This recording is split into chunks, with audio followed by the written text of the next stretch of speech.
Two Works for You begins right now with breaking news.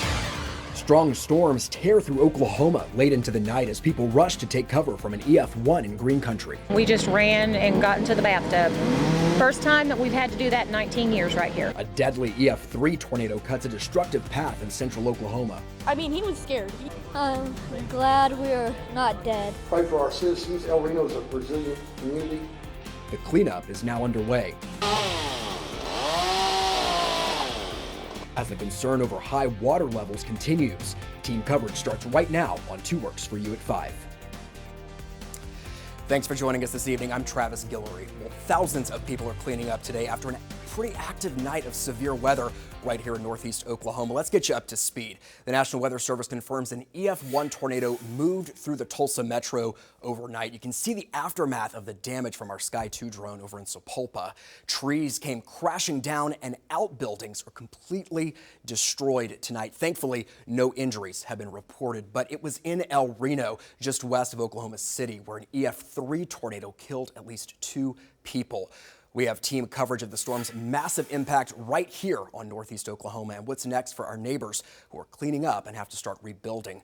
But first, let's get a check on the power outages still being reported in Oklahoma. There are nearly 19,000 customers in the state without electricity right now. That includes nearly 10,000 in Creek County alone.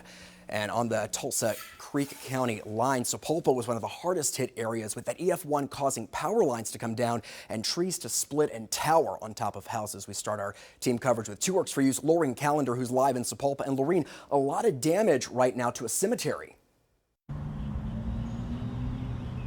Yeah, Travis, there are dozens of scenes just like this one here to the left of me. Huge trees uprooted from the ground, toppling over these century-old headstones here in Sapulpa. Now, one woman we spoke with has multiple loved ones buried here.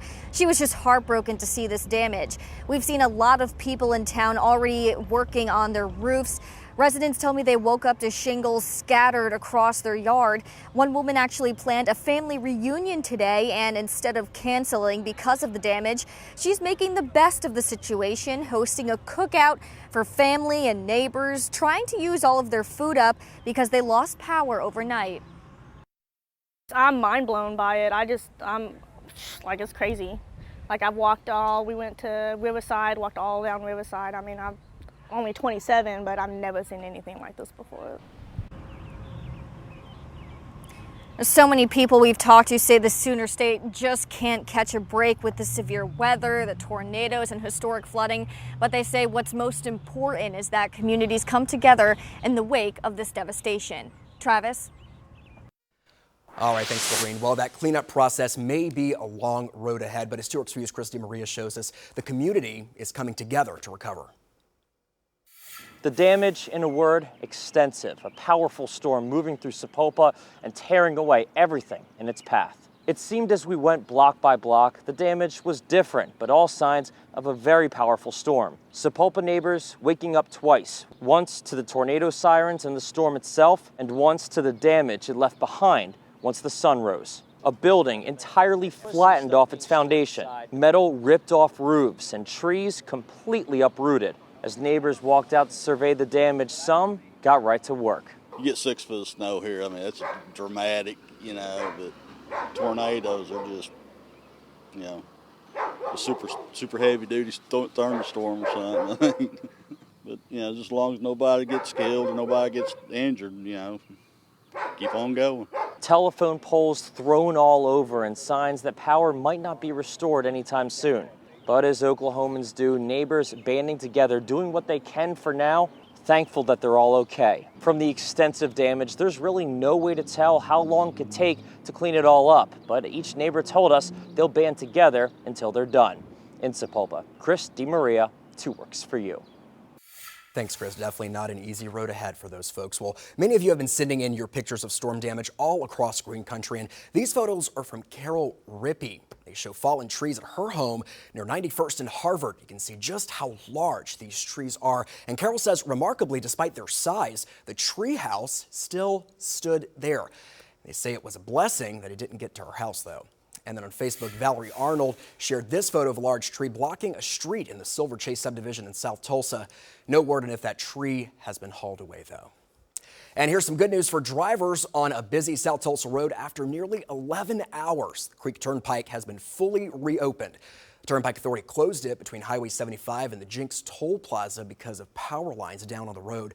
We're always updating you of everything impacting your commute, and make sure you visit KJRH.com for those updates and tune in every weekday morning for my traffic reports on 2 Works for You today. Well, a lot of tree debris is littering many neighborhoods all across the area. So what can you do with all of those branches and those leaves? Well, officials say you can take your green waste to the Tulsa mulch site near Pine and North 145th East Avenue. Now, there may be some fees with dropping off at that site, but for more information about that facility, visit our website, kjrh.com. Well, those powerful storms also hit Broken Arrow, knocking down power lines and leaving thousands completely in the dark. PSO crews are still working to fix those lines across the area. 2 Works for You's Giselle Puente has a look near 91st and Aspen, where homeowners are now dealing with all the aftermath. Some of the people living near Linwood Elementary School saw a lot of damage from the overnight storms. Just take a look here behind me. A power pole several feet high fell on someone's roof. Now we know that another home has similar damage near here. The other home down Narcissus Place has a big hole in the ceiling where the pole fell. Inside, there's insulation on the hallway where a married couple took cover when the storm hit. Outside their home, you can see where the pole crashed into their backyard, leaving a lot of damage behind. In that same neighborhood, another resident is concerned about a knocked power pole behind his home that seems to be supported only by the wires. He said he and his wife took cover in their underground storm shelter as soon as they heard the tornado siren. You can actually see it behind the houses going back that way, and the funnel cloud actually stretched all the way across, going to the cloud over there. It was pretty scary. PSO crews say there are bent power poles from about 81st to 101st Streets in Broken Arrow. The main issue now is trying to go in between the homes to try and remove them because it is so narrow.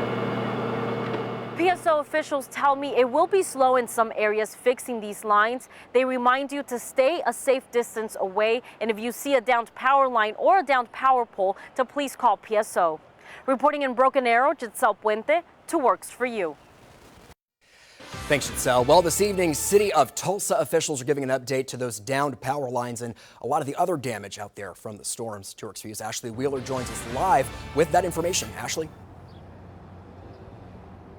That's right, Travis. We just spoke with Tulsa Fire's PIO, and he says there are still thousands without electricity as of this morning, but he said that PSO is working rapidly to get those electricity turned back on for those people. There are a little more than 1,800 without power as of this afternoon. Andy Little says crews have been out since last night, clearing roads and areas near neighborhoods so that people and emergency personnel could get around safely. He also adds that Tulsa, like you said, the Green Waste site is open today and tomorrow for people who want to drop off any debris or broken tree limbs. Little is also asking everyone to please stay away from any downed power lines. Anytime you encounter a line that's down, you should always treat it as though it's energized and that it has deadly repercussions for coming in contact with that. That doesn't mean touching it. You get close enough to it, you can make contact with that current. And we've been talking with people who were hit by the storm overnight in Jinx. Kim was watching the news when she decided it was time to wake her family up and head to the cellar. She said she was startled by what she saw later. We were just surveying, looking around and seeing, if the roof was damaged or what was going on. We thought everything was fine, because it was at the back of the house. Then I came out on the front porch and then saw that we have a huge tree in our whole front yard. And that family has been working all day long on cutting down that old pecan tree. She says they've even had strangers stop by to offer to help with that cleanup process. Now, officials say as of right now, there have been no injuries reported, and there were also no water rescues overnight. Reporting live in Jinx, Ashley Wheeler, 2 Works for You.